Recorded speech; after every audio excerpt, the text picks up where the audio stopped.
नमस्कार, मी नितेश जोशी.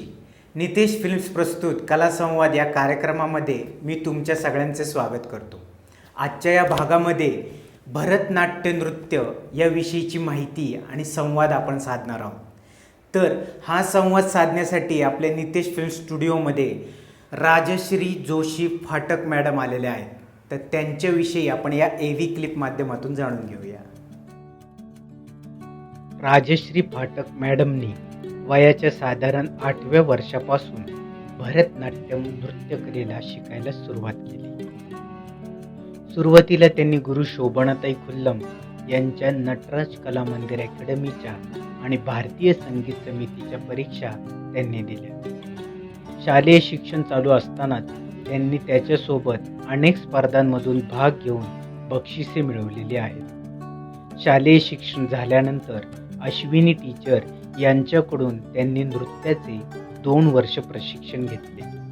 त्यानंतर पदवीधर झाल्यानंतर पद्मभूषण श्रीमती डॉक्टर कनक रेळे यांच्या मुंबईतील जुहू स्थित असलेल्या नालंदा नृत्यकला महाविद्यालयातून 5 वर्षाचा bachelor of fine art Mumbai university course Rajashree मॅडमने पूर्ण केला.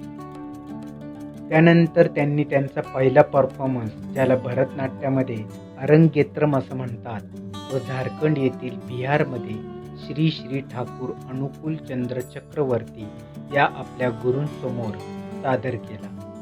मग पनवेल येथील NCP मुंबई, MIT कॉलेजमधला सहभाग, तसेच बीड जिल्ह्यात फिरत्या जलमंचावर झालेला परफॉर्मन्स आणि अमेरिकन मुलींसाठी कोरिओग्राफी आणि नाट्यशास्त्रावरील पेपर लिहिण्यासाठी गाईड म्हणून केलेलं काम. त्यानंतर ठाणे येथे उर्वशी कला मंदिर नावाने क्लास सुरू करून अनेक विद्यार्थ्यांना त्यांनी घडवले.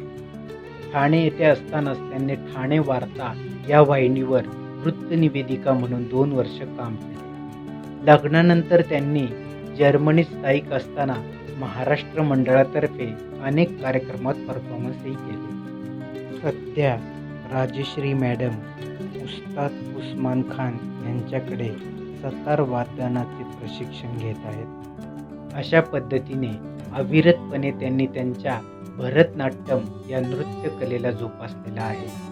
तर चला तर मग जाणून घेऊया भरतनाट्य या नृत्यकलेविषयी या कलासंवादातून. नमस्कार मॅडम. नमस्कार. स्वागत आहे तुमचं नितेश फिल्म स्टुडिओमध्ये. धन्यवाद.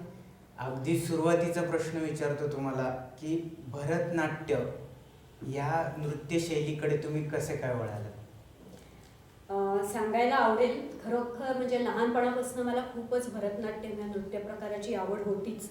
आणि थोडं जास्त सांगायचं झालं तर माझ्या वडिलांकडनं सगळ्यांमध्ये काही ना काहीतरी कला आहे. कोणी वादनाची कला असेल, गायनाची कला असेल, तर माझ्यामध्ये नृत्याची कला उमलू शकते हे जाणणारी पहिली माझी आई होती, जिने मला क्लासेसमध्ये घातलं भरतनाट्यमच्या नृत्य प्रशिक्षणासाठी. आणि तेव्हापासून माझी आवड निर्माण झाली. ती आज तागायत चालू आहे.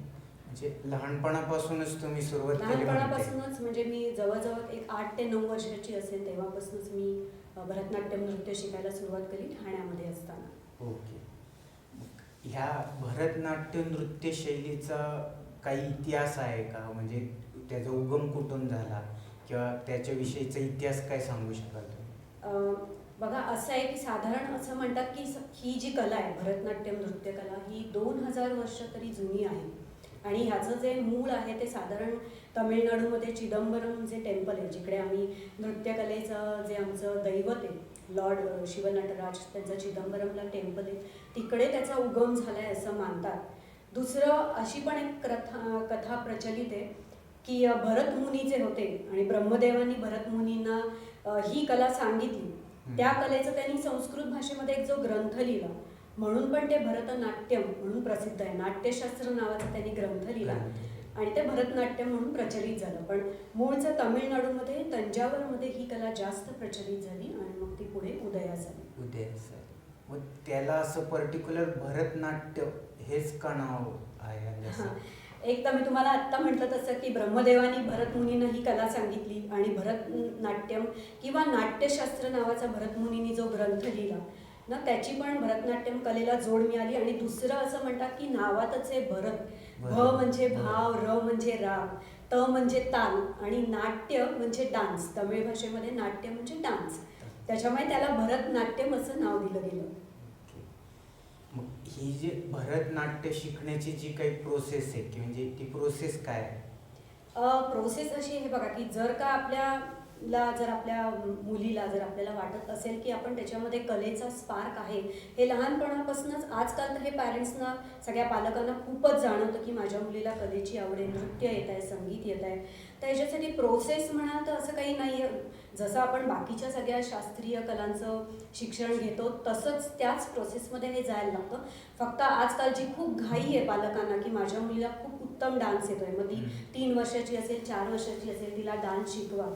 तर माझं वैयक्तिक मत असं आहे की इतक्या लवकर मुलींना डान्सला किंवा इवन मुलांना पण, म्हणजे साऊथ इंडियामध्ये तर मुलांनी डान्स शिकणं किंवा मुलीला डान्स येणं हे त्यांच्या परंपरेमध्येच सामावलेलं असतं, संस्कृतीमध्ये सामावलेलं आहे. पण आपल्याकडे जेव्हा ती कला म्हणून किंवा त्याच्याकडे एक हॉबी म्हणून, पॅशन म्हणून बघितलं जातं, तेव्हा 4 आणि 5 हे फारच काय म्हणतात नाजूक वय असतं त्याच्यासाठी. तर प्रोसेसमध्ये जाण्यासाठी मी असं सांगेन, प्रोसेसपेक्षा ते शास्त्रीय शुद्ध प्रशिक्षण घेण्यासाठी जी वयाची साधारण मर्यादा आहे की 8 ते 9 वर्षाच्या पुढे तुम्ही जरूर शास्त्रीय नृत्याचं प्रशिक्षण घ्यायला सुरुवात करावी. आणि त्याच्यामध्ये स्टेप बाय स्टेप, जसं आज घातलं आणि 2 वर्षात माझी कला पूर्ण झाली, शेवटी ही कला आहे. बरोबर. किती आपल्याला शिकायला मर्यादित वेळ पण लागू शकतो किंवा कलेला कधी अंत नसतो शिकण्यासाठी. त्याच्यामुळे त्याला प्रोसेस असं मी म्हणणार नाही, पण नक्कीच एक शास्त्रशुद्ध ट्रेनिंग घेण्यासाठी जी वयोमर्यादा आहे ती तरी निदान 8 ते 9 वर्ष असायला पाहिजे, असं माझं वैयक्तिक मत आहे. तुम्ही कधी सुरुवात केली आणि कुठनं शिकलात तुम्ही भरतनाट्यम? मी पण आता तुम्हाला मगाशी म्हटलं होतं की मी साधारण 8 वर्षाची असताना माझ्या आईने मला पहिलं डान्स क्लासला घातलं भरतनाट्यमसाठी, जेव्हा मी ठाण्याला राहत होते आधी. आणि तिकडे भरतनाट्य कला मंदिर किंवा नटराज कला मंदिर म्हणून एक संस्था होती आणि तेव्हा माझ्या गुरु होत्या, गुरु शोभना खोल्लम. तर त्यांच्याकडे मी डान्स शिकायला जायचे. नंतर गॅदरिंगमधनं, शाळांमधनं वगैरे मी खूप दरवर्षी भाग घ्यायचे, डान्सच्या स्पर्धेमध्ये भाग घेतले, त्याच्यामध्ये बक्षिसं मिळवली. असं करत करत करत ती आवड खूप निर्माण झाली. आणि मगाशी मी म्हटलं तसं की घरामध्येच संगीताचं वातावरण आहे, त्याच्यामुळे असं पोषक वातावरण आणि त्याच्यासाठी लागणारं जो सपोर्ट असतो तो पण माझ्या फॅमिलीतनं भरपूर मिळाल्यामुळे त्या डान्स क्लासला जेव्हा मी पहिल्यांदा गेले तेव्हा हळूहळू मेथॉडिकली त्या शास्त्रशुद्ध भरतनाट्यम शैलीच्या ट्रेनिंगला सुरुवात झाली. तुम्ही जसं म्हणालात की घरातनंच संगीताची आवड होती, मग तुम्हाला असं नाही वाटलं का की संगीताकडे वळावं आणि भरतनाट्यच का तुम्ही निवडलं? खरं म्हणजे असं आहे की माझा जास्त जो कल होता तो नृत्याकडे होता, त्याच्यामुळे संगीत मला थोडंफार येतं. म्हणजे मी संगीतामध्ये प्रशिक्षण घेतलेलं नाही आहे, माझ्या मोठ्या बहिणीने घेतलं आहे, माझ्या भावानी तबला शिकला आहे, सगळ्यांनी शास्त्रशुद्ध शिक्षण घेतलं आहे. पण मला मुळातच जास्त आवड लहानपणापासून होती ती नृत्याची होती. त्याच्यामुळे ते ओळखूनच मला असं वाटलं की जर हे आपल्याला जमू शकत आहे तर आपण ह्याच्यामध्येच ट्रेनिंग घ्यावं. बघूया पुढे मागे जमलं तर नक्कीच मला संगीतामध्ये सुद्धा थोडंफार शिक्षण घ्यायला आवडेल. जेव्हा तुम्ही हे भरतनाट्य परफॉर्म करता किंवा नृत्य सादर होतं तर त्याच्या जोडीला इतर वादकांची साथ असते, तर मग ते कुठले असे साथीदार वादक आहेत की जे वाद्य लागतात? वाद्य म्हणजे एक तर गाण्यासाठी गायक तर असतोच, मोस्ट प्रॉबेबली कर्नाटिक म्युझिक असतं डान्सला, भरतनाट्यमसाठी. नंतर मृदंग, घटम, नंतर कधी कधी वीणा असते, वायलिन असतं, नंतर फ्लूट असते आणि मेन ज्याला आम्ही नटवांगम म्हणतो, जिथे पेअर ऑफ सिम्बॉल्स त्या झांजेसारख्या असतात त्या तर लागतातच. अशा प्रकारचा तो एक वाद्यसंच असतो जो गरजेचा आहे. परफॉर्मन्स करताना हा सगळा वाद्यसमूह असणं गरजेचं आहे.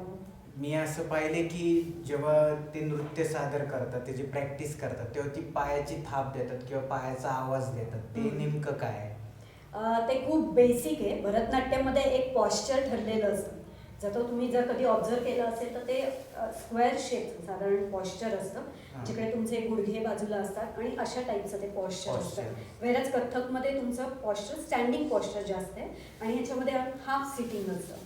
तर त्याच्यासाठी मेन फुटवर्क ज्याला आम्ही म्हणतो की फुटवर्क हे असं आहे की हळूहळू जसं जसं तुम्ही शिकता आधी फुटवर्कचा बेस तयार असेल, त्याच्यामधनं तेवढा तो आवाज निघायला पाहिजे. कारण जेव्हा तुम्ही पुढे जाऊन शिक्षण पूर्ण झाल्यावर तुमचा परफॉर्मन्स करता तर तेव्हा फुटवर्क आणि घुंगरं असतात पायामध्ये. घुंगरू घातल्यावर ते फुटवर्क मॅटर्स अ लॉट. त्याच्यामध्ये थोडं जरी कुठे एखादी बीट चुकली किंवा ते तालावर आलं नाही तर ह्या सगळ्या गोष्टी लक्षात येतात. आणि एक स्टॅमिना वाढण्यासाठी हे जे आत्ता मी तुम्हाला पॉस्चर सांगितलं जे हाफ सिटिंगमध्ये असतं तर ते एक सिमेट्रिकल पॉस्चर आहे हाफ सिटिंगमध्ये असलं तरी.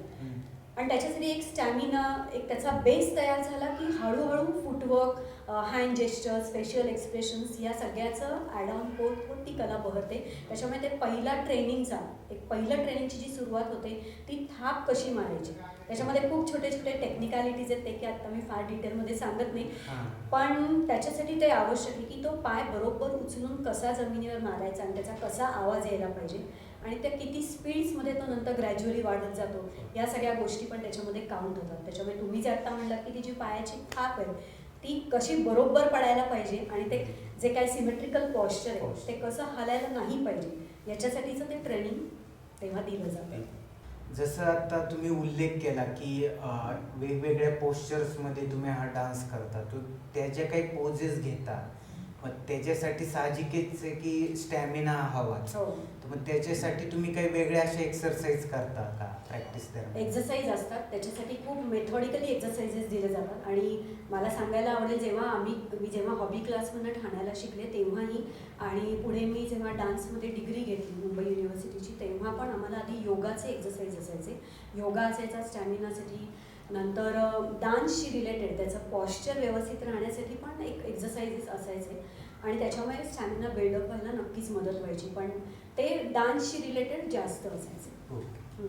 आणि दुसरी गोष्ट म्हणजे पायामध्ये घुंगरू घालतात आणि हो. मग ते नृत्य सादर करतात. हो, हे पायामध्ये घुंगरू घालणं का नेसेसरी, काय गरजेचं? पायामध्ये घुंगरू घालायचं म्हणजे एक तर नाद निर्माण होण्यासाठी आणि शक्यतो असं आहे की घुंगरू नसतील तर वैयक्तिक त्या आर्टिस्टला, त्या कलाकाराला सुद्धा ती कलेचा आस्वाद घ्यायला तेवढं बरं वाटत नाही. घुंगरू, तो मेकअप, नंतर तो डान्सचा जो काय पोशाख आहे ह्या सगळ्या त्या कलेला काय म्हणतात त्या अभिव्यक्त होण्यासाठी खूप जास्त व्हॅल्यू ॲड करतात. त्याच्यामुळे घुंगरांचं महत्त्व पण तेवढंच आहे. आणि घुंगरांनी मग अशी मी तुम्हाला म्हटलं तसं की तालामध्ये आपण जर पक्क असू तर घुंगरू त्याच्यासाठी आपल्याला इनफॅक्ट मदत करतात की कधी कधी आपण बरोबर तालावर फूट मुवमेंट केली नसेल ना तर त्यावेळेला घुंगरांचा एखादा चुकीचा जर आवाज आला, जर मी माझे फूट मुवमेंट चुकीची केली तर त्या घुंगरामुळे मला कळतं की कशी मी कुठे ऑफबीट गेले, कसं चुकलंय ते तेव्हा त्या घुंगरामुळे ती आपल्याला कळायला जास्त मदत होते. त्याच्यामध्ये काही मुद्रा आपण तुम्ही सादर करता हो. भरतनाट्यामध्ये, तर मग अशा किती प्रकारच्या मुद्रा आहेत किंवा कोणते प्रकार आहेत का त्यात? आहेत नक्कीच. कसं आहे, हे मुळातच शास्त्रीय नृत्य आहे. त्याच्यामुळे मुद्रा ही संकल्पना अशी आहे तर साधारणपणे सर्वसामान्य लोकांना एवढं ऐकून माहिती आहे किंवा जे कलेच्या क्षेत्रात आहेत की अभिनय दर्पणम नावाचा एक ग्रंथ आहे आणि त्या अभिनय दर्पणममध्ये सगळं डान्समध्ये जे काय लागणारं नंतर नृत्य आणि नाट्य ह्या अनुषंगाने लागणारे जेवढे केवढे आस्पेक्ट्स आहेत त्याचं खूप वेगळ्या प्रकाराने त्याच्याबद्दल माहिती दिली आहे. आणि त्याच्यामध्ये मुद्रा, ज्याच्यामध्ये सिंगल हँड जेस्चर्स ज्याला आम्ही असंयुक्त हस्त म्हणतो आणि डबल हँड जेस्चर्स ज्याला आम्ही संयुक्त हस्त म्हणतो, अशा प्रकारचं वर्णन. आणि त्या किती मुद्रा आहेत, जवळजवळ संयुक्त हस्तामध्ये 28 आहेत आणि संयुक्त हस्त डबल हँड जेस्चर्समध्ये 23 आहेत. अजूनही आत्ता काळाप्रमाणे त्याच्यामध्ये नवीन नवीन ॲडॉन्स झालेले आहेत. हे सगळं, ह्या सगळ्याची माहिती अभिनय दर्पण या ग्रंथामध्ये दिलेली आहे. आणि त्याचा कसा उपयोग करावा किंवा त्या स्पेसिफिक मुद्रेचा अर्थ काय या सगळ्याची माहिती त्या अभिनय दर्पण या ग्रंथामध्ये दिलेली आहे आणि त्याचा अभ्यास पण आम्ही केलेला असतो ते शिक्षण घेताना. आम्हाला एखादी मुद्रा करून दाखवाल? जरूर. साधारणपणे मी तुम्हाला सांगते की एक मयूर हस्त असा असतो. मयूर म्हणजे मोर. पण फक्त एवढं दाखवून नाही, मग त्याच्याबरोबर हे नंतर डान्स मुवमेंट असते. ओके. नंतर दुसरं एक असतं, समजा तुम्हाला एखाद्या पर्सनला, if you are going to call a person then you will say come here. So हे फक्त एवढंच नाही, त्याच्यामध्ये मुद्रा पण आहे आणि डोळे पण. तर ह्या सगळ्या गोष्टी त्याच्यामध्ये ॲड होतात. किंवा जास्तपणे आता शंख ही एक मुद्रा आहे, तसं चक्र ही एक मुद्रा आहे, किंवा मत्स्य मग. ओके, हे असे single hand double hand gestures असे खूप आहेत. खूप. आणि ते फक्त एवढं दाखवून होत नाही, किंवा मी एवढं दाखवलं किंवा हे असं दाखवलं कूर्म, वराह किंवा गरुड, तर ह्याच्याबरोबर ऑब्विसली नॅचरली वी से की यतो हस्तस्ततो दृष्टी, यतो दृष्टीस्ततो मनः, यतो मनस्ततो भाव, यतो भावस्ततो रसः. जिकडे जिकडे मी मुद्रा करते तिकडे तिकडे माझ्या आय मुवमेंट्स, माझे इमोशन्स, ज्या काय भावना आहेत, जे काय फिलिंग मी एक्सप्रेस करते ते पण त्याच्यामध्ये येतं आणि मग त्या रसाची निर्मिती केली जाते. त्याच्यामुळे खूप मायन्युटली ह्या सगळ्या मुद्रांचा त्याच्यामध्ये अभ्यास केलेला असतो. जशी संगीतामध्ये घराणी असतात तशी भरतनाट्य नृत्यशैलीमध्ये काही घराणी आहेत का? आहेत. भरतनाट्यममध्ये सुद्धा जसं की खरं तर भरतनाट्यम जास्त प्रचलित केलं ते रुक्मिणी देवी अरुंडल, ज्यांनी म्हणजे मी जिकडे शिकले त्या घराण्याला किंवा त्या शैलीला कलाक्षेत्र असं म्हणतात. या व्यतिरिक्त पंदनल्लूर, देन मेलत्तूर असे वेगवेगळे प्रकार आहेत. आणि पंदनल्लूर हे तामिळनाडूमधल्याच एका डिस्ट्रिक्टच्या म्हणजे विलेजच्या नावावरनं आलेलं आहे. सो त्या तामिळनाडूमध्ये बेसिकली ज्या ज्या गावातनं ही कला जेव्हा केली जायची, जेव्हा त्यांच्या 3 ते 4 पिढ्या ती कला सादर करायची, तेव्हा त्याला त्या शैलीचं नाव पडलं. आणि मग नंतर रुक्मिणी देवी अरुंडे जेव्हा ज्यांनी ही कला ज्याच्यामध्ये खूप अशी मॉडिफिकेशन्स आणली आणि खूप शास्त्रशुद्ध रीतीने ती सर्वसामान्यांना खुली करून दिली, तेव्हा त्यांच्या घराण्याचं किंवा त्यांच्या शैलीचं जे नाव आहे ते आम्ही कलाक्षेत्र डान्स स्टाईल म्हणून प्रसिद्ध आहे. जिकडे मी स्वतः नालंदा नृत्यकला महाविद्यालयातनं त्यातनं शिक्षण घेतलं. मुंबईचं नालंदा नृत्यकला महाविद्यालय, पद्मभूषण डॉक्टर श्रीमती कनक रळे यांची इन्स्टिट्यूट आहे जुहूला. आणि तिकडे 5 वर्षाचा मुंबई युनिव्हर्सिटीचा डिग्री कोर्स आहे. आणि हा डिग्री कोर्स करताना फक्त, आता तुम्हाला असं वाटेल सगळ्यांना की फक्त डान्स आहे, तर डान्स नाही. हा रीतसर खूप एक्सटेन्सिव्ह युनिव्हर्सिटीचा कोर्स असल्यामुळे त्याच्यामध्ये आम्हाला म्युझिक, डान्सशी रिलेटेड हिस्ट्री, नंतर त्याच्याशी रिलेटेड म्युझिक, संस्कृत, नंतर भरतनाट्यशास्त्र, अभिनय दर्पणम, ह्या सगळ्याचा विविध अंगाने जेवढं केवढं भरतनाट्यम नृत्यकलेला जितकं म्हणून पोषक साहित्य आहे त्या सगळ्याचा अभ्यास, म्युझिक, गाणं, आणि मगाशी तुम्ही मला विचारलं की म्युझिकल इन्स्ट्रुमेंट्स कोणती लागतात, तर त्या इन्स्ट्रुमेंट्स वाजवणं हाही प्रकार आम्हाला तिकडे शिकवला जातो. नंतर ग्रॅज्युअली हळूहळू फक्त परफॉर्मन्स पुरतं न राहता तुमचं तुम्ही एखाद्या दिलेल्या म्युझिकवर, पीसवर कसं तुम्ही कोरिओग्राफ करताय ह्याचं पण शास्त्रशुद्ध प्रशिक्षण दिलं जातं. त्या विषयावर येणारच होतो. मग तेव्हा तुमचे गुरु कोण आहेत? आधी मी तुम्हाला आधी म्हटलं तसं की ठाण्याला असताना मी जेव्हा शाळेमध्ये होते, 8-9 वर्षाची होते, ते साधारण तेव्हापासून एक 10वीपर्यंत माझं प्रायव्हेट क्लासेसमध्ये म्हणजे गुरु शोभना खुल्लम यांच्याकडे नटराज कला अकॅडमीमध्ये माझं आधीचं शिक्षण झालं होतं. त्याच्यानंतर 10वी-12वीचा ब्रेक नंतर परत ग्रॅज्युएशन करता करता मी थोडंफार का होईना त्या कलेच्या टचमध्ये होते. मध्ये मध्ये प्रॅक्टिस करायला माझ्या गुरूंकडे क्लासमध्ये जात होते, वेगवेगळ्या शोमधनं पार्टिसिपेट करत होते. आणि ग्रॅज्युएशन संपल्यानंतर बाय दॅट टाईम माझं ग्रॅज्युएशन संपायच्या आधी अश्विनी टीचर म्हणून ठाण्याला, ज्यांनी नालंदा नृत्यकला महाविद्यालयामधनं मास्टर्स केलं होतं, तर त्यांच्या मी संपर्कामध्ये आले. त्या एरियामध्ये जेव्हा मी डान्स शिकायलाच येते तेव्हा मला कळलं की इथे पण कोणीतरी डान्स शिकवत आहे. त्यांच्याशी माझी पहिली भेट झाली आणि ग्रॅज्युएशन माझं म्हणजे नॉर्मल ग्रॅज्युएशन होता माझं त्यांच्याकडे 1-2 वर्षाचं परत शास्त्रशुद्ध प्रशिक्षण झालं. आणि तेव्हा त्या मला म्हणल्या की तू अजून खूप चांगला डान्स शिकण्यासाठी डॉक्टर कनक रळे यांची जी इन्स्टिट्यूट आहे नालंदा नृत्यकला महाविद्यालय जुहूला, जिकडे मी आता तुम्हाला म्हटलं की मुंबई युनिव्हर्सिटीचा डिग्री कोर्स आहे, त्याच्यामध्ये 5 वर्षाचा bachelor of fine arts he degree तुम्हाला मिळते. तिकडे त्या मला म्हणल्या तू तिकडे शिकायला जा, म्हणजे सर्वांग परिपूर्ण जे शिक्षण अपेक्षित आहे की फक्त डान्स येणं. आता समजा असं असतं की मी जेव्हा हॉबी क्लासमध्ये शिकायचे तेव्हा फक्त डान्स येणं हे वेगळं, पण मी नृत्यकला महाविद्यालय, नालंदा नृत्यकला महाविद्यालय जॉईन केल्यानंतर मला असं जाणवलं की याच्यामध्ये खूप साऱ्या गोष्टी आहेत की ज्या मला अदरवाईज माहिती नसत्या झाल्या. जसं मी म्हटलं की म्युझिक कसं त्याच्याशी रिलेटेड आहे, ते कसं गावं, मग कर्नाटिक म्युझिकमध्ये कसं आहे, राग तालमध्ये ते कसं बांधलं जातं, नंतर त्याला लागणारी इन्स्ट्रुमेंट्स काय असतात त्याचा थोडाफार अभ्यास, संस्कृत असेल, नाट्यशास्त्र असेल, ह्या सगळ्या गोष्टींचा अभ्यास थरली मला जे उत्तम शिक्षण मिळालं ते मला नालंदा नृत्यकला महाविद्यालयामध्ये. आणि आत्ता तुम्ही मला विचारलं माझे गुरु कोण होते, मगाशी मी तुम्हाला उल्लेख केला की खूप वेगवेगळ्या शैली आहेत, कलाक्षेत्र, पंदनल्लूर. तर ह्या शैलीतनं शिकणारे जे काही गुरु होते, तर पहिल्या अगदी माझं बेसिक जेव्हा मी आले होते पहिल्या इयरला, तर तेव्हा माझ्या गुरु होत्या तंगमणी नागराजन, खूपच सिनियर गुरु आहेत त्या माझ्या. हां, तर त्या कलाक्षेत्र स्टाईलच्या आहेत आणि त्यांच्याकडे मी शिकले. नंतर गुरु वैभव आरेकर, जे आत्ता तुम्हाला माहीत असेल, त्यांची सांख्य डान्स अकॅडमी म्हणून आहे. आणि सिंधू कला महोत्सव त्यांनी त्यांच्या आईच्यासाठी जो चालू केला आहे, हां, तर त्याच्यामध्ये ते पण माझे गुरु म्हणून होते. पंढरपूर स्टाईलमध्ये अंबिका विश्वनाथन, नंतर मालती अग्नीश्वरन, असे खूप वेगवेगळ्या प्रकारचे गुरु मला लाभले त्या कॉलेजमध्ये असताना. आणि खूप वेगवेगळ्या प्रकारचं शिक्षण मिळत गेलं. आणि ह्याच्यामध्ये एक मला सांगायला आवडेल, मी हे का मुद्दाम सांगते, कारण ही जी काय घराणी किंवा मी शैली तुम्हाला म्हणते, त्याच्यामध्ये थोडा पॉश्चरल फरक किंवा थोडं टेक्निकल फरक असू शकतो, जे आपल्याला युजली माहीत नसतं. भरतनाट्यम म्हटलं की जनरली सर्वसामान्य लोक तो पोशाख किंवा थोडंफार जे ऐकिवात असतं, अल्लारीपू, जतीस्वरम, वर्णम, असे जे काय थोडेफार परफॉर्मन्सचे प्रकार असतात, इतपत सर्वसाधारण लोकांना माहिती असतं. पण खरोखरच शैली म्हणजे काय, घराणं म्हणजे काय, हे माहिती असण्यासाठी काय टेक्निकली फरक असू शकतो, ह्या सगळ्याचं मला खूप उत्तम प्रकारे तिकडे शिक्षण आणि जाण येऊ लागली त्या नालंदा नृत्यकला महाविद्यालयामध्ये गेल्यानंतर. पुढचा प्रश्न माझा असा की जो काही तुम्ही पोशाख घालता भरतनाट्य नृत्यासाठी, तो विशेष पेहराव, तो पोशाख तो काय आहे? पोशाखाचं मला जेवढं केवढं माहिती आहे त्याच्याप्रमाणे त्याच्यामध्ये असं काही खूप सिग्निफिकन्स आहे असं नाही. पण मगाशी मी तुम्हाला म्हटलं तसं की जे काय जेव्हा तंजावरमध्ये किंवा जेव्हा तमिळनाडूमध्ये तिकडचे जे कलाकार किंवा ज्यांना ही कला अवगत होती, तेव्हा त्यांच्या दृष्टीने जे सहजगत्या आणि जे परफॉर्मन्ससाठी चांगलं दिसेल असं करत करत त्याच्यामध्ये खूप वेगवेगळे बदल होत गेले.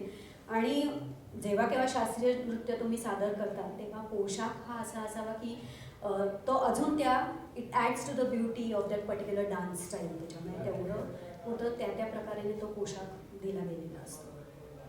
भाव, राग आणि ताल ही भरतनाट्यमधली मुख्य अंग आहे अशी मी वाचले, ऐकले. तर ह्याविषयी काय सांगाल? कोणताही डान्स तुम्ही म्हणलात की भाव, राग आणि ताल हे आलंच. तर मगाशी जसं मी तुम्हाला म्हटलं की गायक हे लागतातच आपल्याला. जेव्हा एखादा डान्स परफॉर्म करत असते तेव्हा तालावर असणं, जेव्हा तुम्ही शास्त्रीय प्रशिक्षण घेता नृत्यशैलीमध्ये तेव्हा ताल पक्का असणं हे गरजेचं आहे. राहिला भावाचा प्रश्न, तर मला असं वाटतं की भावनिर्मिती हे आम्ही असं मानतो की जेव्हा एखाद्या कलाकारामध्ये एखादी भावनिर्मिती असेल, जसं की तुम्हाला माहिती आहे नवरस असतात, शृंगार, करुण, रौद्र, वीर, भयानक, तर अशा प्रकारच्या ज्या नवरसाची भावाची उत्पत्ती आधी जेव्हा त्या कलाकाराच्या मनामध्ये निर्माण होईल तेव्हा ती रसिक प्रेक्षकांपर्यंत पोहोचते आणि तेव्हा त्याच्यामधनं रसनिर्मिती होते. मग त्या रसेचा किंवा त्या कलेचा आस्वाद घेण्यासाठी म्हणून भाव, रस, ताल हे जेव्हा एकत्रितपणे त्या कलाकाराच्या अंगामध्ये भिनतात आणि तेव्हा जी कला सादरीकरण केली जाते तेव्हा रसोत्पत्ती होते. त्याच्यामुळे त्याचं खूप महत्त्व आहे कोणत्याही नृत्यशैलीमध्ये. नृत्यशैली कशा, मी तर म्हणेन कोणत्याही इव्हन वादन कलेमध्ये सुद्धा भाव, रस, ताल या सगळ्यालाच तेवढंच महत्त्व आहे. हे भरतनाट्य नृत्य तुम्ही सादर करत होते, शिकत होते, तर मग घरून सपोर्ट कसा होता? खूप उत्तम प्रकारे सपोर्ट होता. मला अजूनही खूप उत्तम प्रकारे सपोर्ट आहे. जसं मी मगाशी म्हटलं की लहान असताना मला माझ्या आईनी माझ्यामधला एक तो स्पार्क नृत्याचा ओळखला. वडिलांचा पण सपोर्ट होता. घरामध्ये सुद्धा त्या प्रकारचं वातावरण होतं कलेचं. आणि अजूनही म्हणजे लग्न झाल्यानंतर जेव्हा मी मुंबईमध्ये आले तेव्हा माझ्या सासूबाई, माझे सासरे, माझा नवरा ह्या सगळ्यांचं कलेला उत्तम प्रकारे प्रोत्साहित करण्यासाठी जेवढा केवढा सपोर्ट लागतो ह्या सगळ्यांचं कॉन्ट्रीब्युशन याच्यामध्ये आहे. त्याच्यामुळे मी काही ना काही का माध्यम का होईना या कलेच्या संपर्कामध्ये राहू शकते आजपर्यंत. आणि अजून एक असंही ऐकले की तुम्ही ठाण्याला वृत्त किंवा बातम्या देण्यासाठी पण तुम्ही काम केले. वृत्त निवेदिका म्हणून काम केलं होतं. जेव्हा मी डान्स कॉलेजला होते, माझं पहिलं ग्रॅज्युएशन पूर्ण झालं होतं हिस्ट्री पॉलिटिक्समध्ये. आणि त्याच्यानंतर जेव्हा मी बॅचलर ऑफ फाईन आर्ट्सला जेव्हा ॲडमिशन घेतली होती नालंदा नृत्यकला महाविद्यालय, तर त्यावेळेला तुम्हाला जर का कदाचित आठवत असेल की वासंतीताई वर्तक म्हणून खूप जुन्या वृत्तनिवेदिका आहेत दूरदर्शनवर, तर त्यांनी मला सांगितलं होतं की राजश्री तू असं टी व्हीवरती, तेव्हा त्यांनी मला विचारलं होतं की एका छोट्याशा फिल्मला तू आवाज पण दे किंवा एक थोडंसं त्याच्यामध्ये रोल कर. तर तेव्हा तरी माझा काही त्याविषयीचा विचार झालेला नव्हता. पण असं त्यांच्याच ओळखीतनं होता एक जोशी नावाचे गृहस्थ ज्यांच्या मी संपर्कात आले. आणि तेव्हा ठाण्याला असताना ठाणे वार्ता नावाचं एक वृत्त चॅनल प्रसारित व्हायचं. तर तेव्हा मला ते म्हणले होते की तू एकदा करून बघ वृत्त निवेदिकेचं काम. तर मी म्हटलं ते आवडेल मला.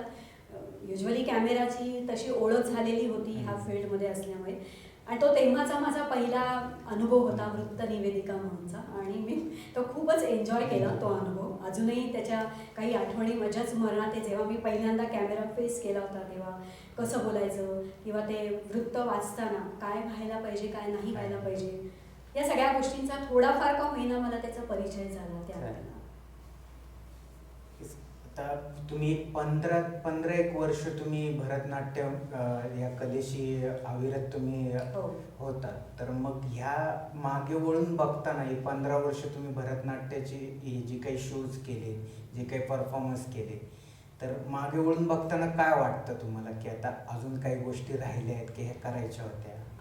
खूप काही राहिलंय, खूप काही राहिलंय. मी तर असं म्हणेन की काही ना काही कारणामुळे प्रत्येक वेळेला थोडंसं वैयक्तिक काही गोष्टी माझ्या बदलत गेल्या, त्याच्यामुळे थोडासा माझा फोकस सध्या कमी झाला होता आहे. इनफॅक्ट राहून तर खूप काय काय गेलं. म्हणजे मला हे नक्की सांगायला आवडेल आवर्जून की जेव्हा मी नालंदा नृत्यकला महाविद्यालयात होते तेव्हा एक जुनी आठवण सांगते, मला आवडेल. संतवाणी नावाचा आम्ही बॅले केला होता पहिल्यांदा, आणि तो खूप छान होता बॅले. तर त्याच्यामध्ये मला वाटतं मला प्रल्हादाचा रोल दिला होता करायला, आणि माझ्याबरोबर श्रीनिवास नावाचा मुलगा होता, आमचाच बॅचमेट आहे तो माझा, आणि तो असा मस्त अंगाली उंच आणि धिप्पाड वगैरे. तर त्याचा जो एक रोल होता की त्यांनी मला असं कॅच करून, तो प्रल्हाद सारखा म्हणत असतो ना की मला इथे देव दिसतोय तिकडे देव दिसतोय वगैरे वगैरे, तर तो रागावतो आणि तो मला असा ढकलतो. तर त्या ह्याच्यामध्ये त्यांनी मला इतक्या विगरसली ढकललं होतं की ऑलमोस्ट स्टेजच्या अगदी कडेपर्यंत मी येऊन अशी त्या पोजला थांबले होते, आणि तेव्हा प्रेक्षकांना भरपूर टाळ्या आल्या. म्हणजे खूप, म्हणजे ते इतकं रिअल झालं होतं. पण म्हणजे मला असं धडधड वाटली की आता ह्या क्षणी यांनी मला अजून जोर लावला असता तर मी स्टेजवरनं खाली कोसळले असते. तो एक खूप चांगला अनुभव होता माझ्या दृष्टीने. असे बरेचसे अनुभव आले. त्याच्यानंतर हाच परफॉर्मन्स आम्ही MITला पुण्यामध्ये केला होता, नंतर NCPAला मुंबईला केला होता, पनवेलला केला होता. असे बरेच परफॉर्मन्स झाले.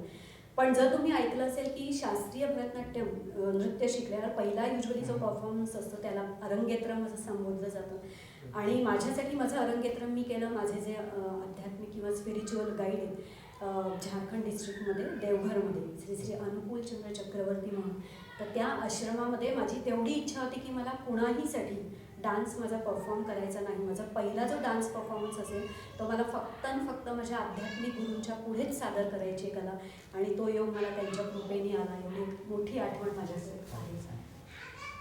गुरूंना एक आपण डान्स थ्रू एक वंदन करतो, तो प्रकार काय असतो नक्की? गुरुवंदना त्याला म्हणतात. जे मी आता तुम्हाला म्हटलं की अरंगेत्रम म्हणजेच गुरुवंदना.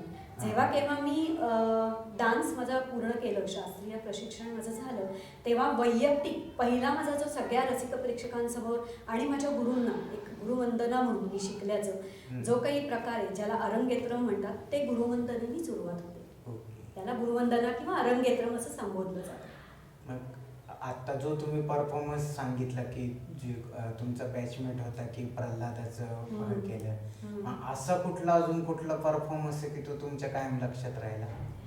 तसं बघायला गेलं तर परफॉर्मन्स सगळेच चांगले लक्षात राहण्याजोगेच होते, कारण तो बॅले होता.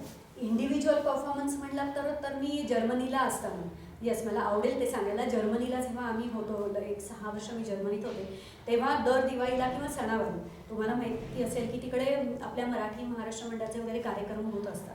तर तेव्हा मी माझा पहिला एक जो काही तिकडे कार्यक्रम केला होता नृत्याचा, तर त्याच्यामध्ये मी कृष्णावर आधारित एक रचना सादर केली होती, ज्याच्यामध्ये दोघं तिघं जे जर्मन्स होते बघणारे त्यांना ते अतिशय आवडलं, आणि मला ह्याचं कौतुक वाटलं की त्या जर्मन लोकांनी कृष्णच्या स्टोरीज काय ते त्यांना माहिती होतं. त्याच्यामुळे तो मी जो काय अभिनय करत होते, जी काही कला सादरीकरण करत होते, तेवढ्या पुरतं का होईना तो एपिसोड त्यांना कळला. ह्याचं मला म्हणजे खूपच कौतुक वाटतं. म्हणजे आपल्याकडे पण कधी कधी असं होतं की आपल्याकडे माहिती असतात स्टोरीज, मायथॉलॉजी म्हणा, पौराणिक म्हणा, ऐतिहासिक म्हणा, ऐकून लोकांना माहिती असतं, आणि साधारण एखाद्या मुद्रेवरनं भावभावनावरनं आपल्याकडे रसिक प्रेक्षक ते गेस करतात की साधारण असं असेल. हा फार कॅज्युअल ॲटिट्यूड असतो, नॉट नेसेसरी की सगळ्यांना फार डिटेलमध्ये माहिती असतं. पण नक्की जर्मनीमध्ये मला जो आलेला अनुभव होता आणि ज्याचं मला विशेष कौतुक करावं असं वाटलं की त्या दोघांना कृष्णाबद्दल माहिती होती आणि त्यांना ते बऱ्यापैकी कळलं होतं. असे खूप सारे परफॉर्मन्स आहेत, पण हा एक लक्षात राहण्याजोगा. आणि जसं मी मगाशी म्हटलं की माझ्या गुरूंसमोरचा जो माझा कायम स्मरणात राहील, जो माझा पहिला परफॉर्मन्स होता. नंतर पुढे जाऊन तुम्ही काही असे क्लासेस घेतले होते का? खूप वर्ष घेतले मी. उर्वशी कला मंदिर म्हणून ठाण्यामध्ये माझी संस्था होती त्याच्यातर्फे एक कार्यक्रम घेतले पण ठाण्यामध्ये असताना. नंतर लग्नानंतर मी जर्मनीला राहिले काही वर्ष. तिकडे राहिल्यावर परत आम्ही आलो ते डायरेक्ट पुण्यामध्ये. जर्मनीला राहिले होते तेव्हा मग मी जर्मन भाषेमध्ये पण मास्टर्स केलं. त्याच्यामुळे तिकडनं आल्यावर शक्यतो जास्त माझा डान्सशी थोडा संपर्क सध्या तुटलेला आहे शिकवण्याच्या बाबतीत. माझं वैयक्तिक मी जसं जसं होईल तेव्हा तेव्हा करते, पण अजून तेवढा मला वेळ नाही मिळत. आत्ताच्या ज्या काही तरुण पिढीतील मुली आहेत किंवा बायका आहेत की जे भरतनाट्य नृत्य शिकतायत किंवा परफॉर्म करतायत, तर त्यांच्याविषयी तुम्ही काय सांगाल की म्हणजे त्यांनी कसं पुढे परफॉर्म केलं पाहिजे किंवा अजून काय? परफॉर्म करायचं झालं तर मला एवढं सांगायला आवडेल की कोणतीही कला ही तुम्हाला फक्त येत आहे किंवा मला त्याचं अंग आहे किंवा मी टी व्हीवर बघितलं आहे, यूट्यूबवर बघितलं आहे, एवढंच मर्यादित न राहता त्याच्यामध्ये शास्त्रशुद्ध प्रशिक्षण घ्या. त्याच्यासाठी लागणारा जो संयम आहे, जो कालावधी आहे, त्याची पण आपलं सॅक्रिफाईस करायची आणि म्हणजे शिकायची तयारी पाहिजे. पटकन खूप प्रसिद्धीच्या मागे जाण्यासाठी आजकाल खूप साधनं उपलब्ध आहेत.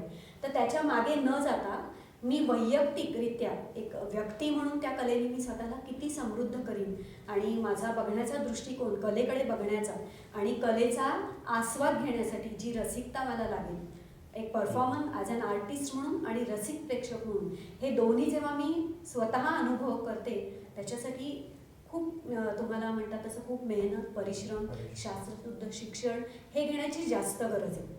कुठच्याही फेमस किंवा पॉप्युलर होण्याच्या सगळ्या स्पर्धांमध्ये न जाता आधी स्वतःला त्याच्यासाठी सक्षम बनवा, मग ऑटोमॅटिक ते होतंच. शेवटचे काही अगदी 2 प्रश्न विचारतो तुम्हाला की शास्त्रीय नृत्याचे असे किती प्रकार आहेत? शास्त्रीय नृत्याचे 7 होते. 8वा आता परत नव्याने 2-3 वर्षापासून ॲड झाला आहे. ते प्रकार असे कथक, कथकली, ओडिसी, भरतनाट्यम, कुचिपुडी, मणिपुरी आणि आता जो एक ॲड झाला आहे तो म्हणजे सत्रिय. असे 8 क्लासिकल डान्स स्टाईल्स आहेत शास्त्रीय नृत्यामध्ये. आणि आता आमच्या प्रेक्षकांना की ज्यांना भरतनाट्य शिकायचे किंवा पुढे जाऊन त्याच्यामध्ये करिअर करायचे किंवा काय आहे, तर त्यांच्यासाठी तुम्ही काय सांगाल, काय संदेश द्या? मला आवडेल की मी मगाशीच तुम्हाला म्हटलं तसं की कुठच्याही प्रसिद्धीच्या मागे न जाता जे काय तुम्ही शिकताय, कोणत्याही प्रकारचं शिक्षण असेल, म्हणजे कलेचं असेल किंवा इतर वादनाचं असेल, नृत्याचं असेल, गायनाचं असेल, तर त्याच्यासाठी जेवढी केवढी परिश्रम, जेवढे केवढे मेहनत घेण्याची आवश्यकता आहे ती प्रत्येकाने जरूर करावी. आणि नंतर जो खरा कलाकार असतो त्याच्या भाग्यामध्ये संधी ह्या येतच असतात. त्याच्यासाठी आपल्याला संधीच्या पाठीमागे जाण्याची गरज नसते. खऱ्या कलाकाराच्या मागे संधी धावून येते. त्यामुळे त्या संधीची वाट पाहण्याचा संयम प्रत्येकाने ठेवला पाहिजे आणि भरपूर परिश्रमाची तयारी पाहिजे. एवढंच मी आजच्या सगळ्या पिढीला सांगू शकते.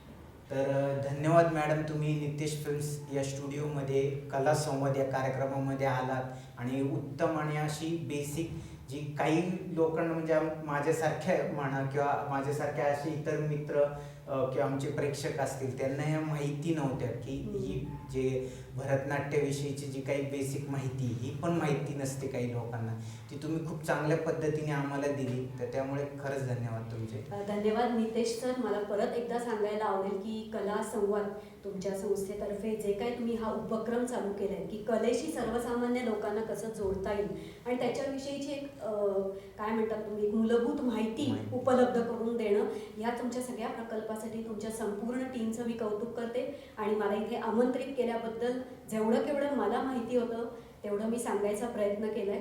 परत एकदा तुम्हा सगळ्यांचे धन्यवाद, आभार. धन्यवाद.